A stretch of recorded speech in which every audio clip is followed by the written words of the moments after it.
I sat before the fire with a glass in my hand. "I can assure you," said I, "that it will take a very tangible ghost to frighten me." "It is your own choosing," said the man with the withered arm. The old woman sat staring hard into the fire. "You've never seen the likes of this house, I reckon," she said, her pale eyes wide open. I put my empty glass on the table. "Well," I said, "if I see anything tonight, I shall be so much the wiser, for I come to the business with an open mind." "It's your own choosing," said the man with the withered arm once more. I heard the sound of a stick and a shambling step on the flags in the passage outside. The door creaked on its hinges as a second old man entered, more bent, more wrinkled, more aged even than the first. He supported himself by a single crutch. His eyes were covered by a shade. He sat down clumsily and began to cough. A monstrous shadow of him crouched upon the wall and mocked his action. "If," I said, "you will show me to this haunted room of yours, I will make myself comfortable there." "There's a candle on the slab outside the door," said the man with the withered arm. "But if you go to the Red Room tonight—" "This night of all nights," said the old woman. "You go alone." "Very well," I answered. "And which way do I go?" They gave me directions, and the man with the shade looked at me. "Are you really going?" he said. "This night of all nights," said the woman. "But it's what I came for," I replied, and moved towards the door. I left the door wide open until the candle was well alight. Then I shut them in and walked down the chilly, echoing passage. I must confess that, despite my efforts to remain feeling matter-of-fact, I had been affected by the oddness of these three old pensioners in whose charge her ladyship had left the castle. They seemed to belong to another age, an older age, an age when omens and witches were credible, when ghosts were beyond denying.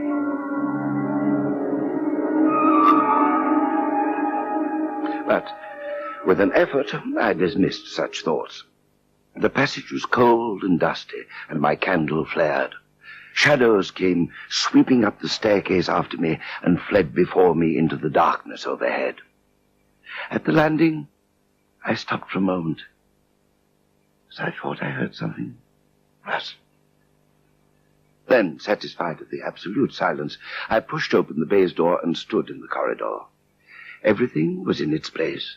The house might have been deserted on the yesterday instead of 18 months ago. There were candles in the sconces, and whatever dust had gathered was distributed so evenly as to be invisible in the moonlight. The door to the Red Room and the steps up to it were in a shadowy corner. I entered, closed the door behind me, and turned the key I found in the lock. I stood with my candle held aloft and surveyed the great Red Room of Lorraine Castle, in which the young Duke had died, or begun his dying, for he had fallen headlong down the steps I had just ascended. That had been the end of his vigil, his gallant attempt to conquer the ghostly tradition of the place. There were other stories, older stories that clung to the room, back to the beginning of it all, the tale of the timid wife and the tragic end that came to her husband's jest of frightening her. And looking round, one could well understand the legends that had sprouted in the room's black corners. My candle was a little tongue of flame in its vastness, that left an ocean of mystery and suggestion beyond its island of light. There were candles on either side of two big mirrors, and on the mantelpiece I lit them all. I lit the fire too, and when it was burning I stood with my back to it and surveyed the room again. The shadow in the alcove at one end had that odd suggestion of a lurking, living thing that comes so easily in silence and solitude. To reassure myself that there was nothing tangible there, I went and stood the candle on the floor of the alcove and left it in that position. By this time, I was in a state of considerable nervous tension. The somber reds and blacks of the room troubled me. Even with 7 candles, the place was merely dim. Suddenly, I recalled the candles I had seen in the passage. With a slight effort, I walked out into the moonlight and returned with as many as 10. These I lit and placed where the shadows had lain deepest, some on the floor, some in the window recesses, until at last my 17 candles were so arranged that every inch of the room had the direct light of at least one of them. It occurred to me that when the ghost came, I could warn him not to trip over them. It was just after midnight that the candle in the alcove suddenly went out. I did not see it go out. I simply turned and saw that the darkness was there. "Strong draught," I said aloud, and taking the matches from the table, I walked across the room in a leisurely manner to relight the corner. In the same moment, I saw the candle by one of the mirrors wink and go right out. Almost immediately, its companion followed it. The shadow seemed to take another step towards me. "This won't do," I said, at which the mantelpiece plunged into darkness. "What is it?" I cried. And then the candles on the wardrobe went out, and the one I had relit in the alcove followed. I was determined to relight the candles on the mantelpiece, but my hands were trembling so much that twice I missed the rough paper of the matchbox. But at last I did it. With the same match, I relit the large mirror candles. For a moment, I seemed to gain on the darkness, but then, in a volley, 4 lights vanished, all in different corners of the room. With a cry of terror, I dashed this way and that, relighting 3 as 2 more vanished. But for all that, the lights kept going out. The shadows I feared and fought against returned and crept in upon me. I was now almost frantic with the horror of coming darkness. I leaped from candle to candle, bruised myself against the table, stumbled and fell. The 2 candles that remained alight finally went out, but there was light. Still light in the room, a red light. Fire!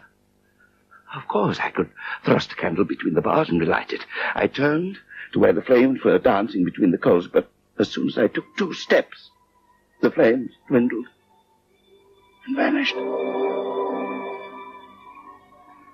I flung out my arms to thrust that terrible blackness from me, but it wrapped itself all round me, crushing all reason from my brain. I screamed with all my might and made a run for the door, but I struck heavily against the corner of the bed. I have a vague memory of battering myself to and fro, and darkness and my own wild crying. I remember a heavy blow on my forehead, a horrible sensation of falling, and then no more. I opened my eyes in daylight. My head was bandaged, and the man with the withered arm was watching my face. "You believe now," he said, "that the room is haunted?" "Yes," I said, "the room is haunted. We who have lived here all our lives have never seen it," he said. "Tell us, is it the old Earl?" "No," I said. "I told you so," said the old woman. "It is his poor young countess." "It is not," I said. "There is no ghost there at all, but worse, far worse, the worst of all things that haunt poor mortal man. It is fear. Fear that will not have light nor sound, that will not bear with reason, that deafens and darkens and overwhelms. It followed me through the corridor. It fought against me in the room." I stopped. There was an interval of silence. The man with the shade sighed. "That is it," he said. "I knew that was it. A power of darkness. It lurks there always. You can feel it even in the daytime. Even of a bright summer's day, and in the dusk it creeps along the corridor and follows you, so that you dare not turn. There is fear in the room. That fear. There it will be so long as this house endures."